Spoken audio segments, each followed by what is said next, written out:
Hello everyone, this is Mansi होगी with happy George इन। अब हम अपनी बिहाइव बुक की 10th जो पोएम है उसको बिगिन कर रहे हैं, जिसका नेम है a slumber did my spirit seal and it is written by William Wordsworth. So यहाँ पे जो ये पोएम का टाइटल है वो बहुत ही कंफ्यूजिंग सा लग रहा होगा, इसके वर्ड्स आपको डिफिकल्ट लग रहे होंगे, बट डोंट वरी, अभी हम इसके जो पोएम है उसकी लाइन टू लाइन उसको रीड करेंगे, जो मीनिंग्स है उसको समझेंगे। Also as you can see this is your complete poem. So basically इस पोएम में सिर्फ आपके पास 8 लाइन्स हैं। सो इनको हम रीड करते हैं। सबसे पहले जो टाइटल है वो फर्स्ट लाइन में रिपीट हो रहा है, which says a slumber did my spirit see, I had no human fears, she scene the thing that could not feel the touch of earthly years. तो ये है आपका first stanza. Slumber means sleep and here it refers to a deep, basically slumber ऐसी sleep होती है जिसमें आप सो चुके होते हो but your imagination is active. So यहाँ पे जो स्लम्बर जिससे रेफर कर रहे हैं वो है deep sleep and it is refer to death.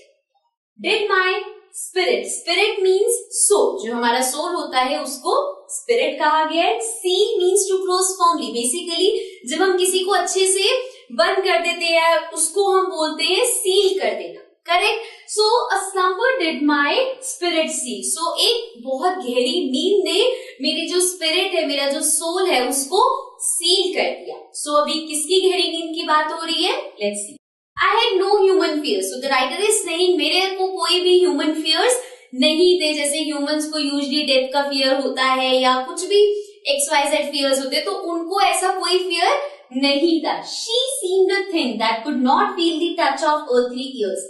Now here she refers to Lucy. अब ये लूसी कौन है, जो कि राइटर है, इनकी काफी सारी पोएम्स में इन्होंने इसके ये जो लूसी है इनके लिए पोएम लिखी है। अभी कहीं पे भी क्लियर नहीं है कि इनकी बिलव्ड है, इनकी सिस्टर है, इनकी मदर है, सो कोई भी हो सकती है, but it is she is very close to the poet here. So she scene the thing that could not feel the, हमने रीड किया।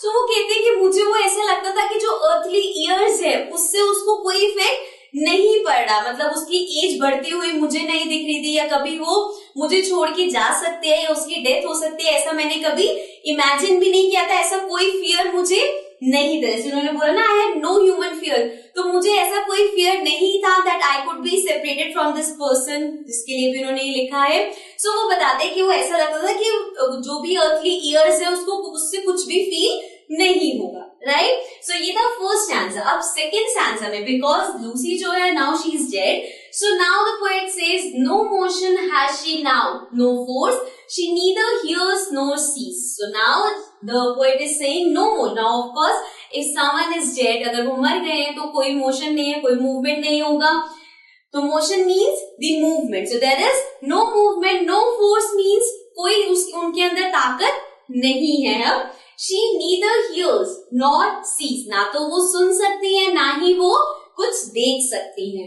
rolled round in earth's diurnal course with rocks and stones and trees, so rolled round in the, सबसे पहले तो Christians का ऐसा होता है कि जब किसी की डेथ हो जाती है तो उसको कॉफिन में डाल के बरी कर देते हैं। सो वो है कि अब वो अर्थ के साथ रोल राउंड होगी, अर्थ के ड्यूरल कोर्स होता है समथिंग दैट हैपन्स डेली। सो यहाँ पे अर्थ के रोटेशन की बात हो रही है, जैसे हमें पता है अर्थ रोटेट करती है, तो वो बोल रहे क्योंकि अब हमने भी उनका कॉफिन जो है अर्थ के अंदर डिग करके डाल दिया है, तो वो भी अब इस जो उनका ये ड्यूरल कोर्स है इसका पार्ट बन गई है, just like rocks, stones and trees. इन्हीं की तरह वो भी अर्थ के साथ रोटेट करेंगी एंड वो रॉक्स जो भी स्टोन्स है या ट्रीज है उन्हीं का ये पार्ट बन चुकी। Okay, so this is the whole poem. यहाँ पे पोएम में वर्ड्स थोड़े से ऐसे हैं जो डिफिकल्ट हो सकते हैं या ऐसा है जो समझ में नहीं आएगा, बट आई होप मैंने जब आपको समझाया तो आपको उसको समझ आ गया होगा एंड अब आपको ये चैप्टर इतना डिफिकल्ट नहीं लगेगा और आपको ये पोएम समझ आ गई होगी। So that's it from my side, I will be coming back again with some new chapter. Till then take care and bye bye.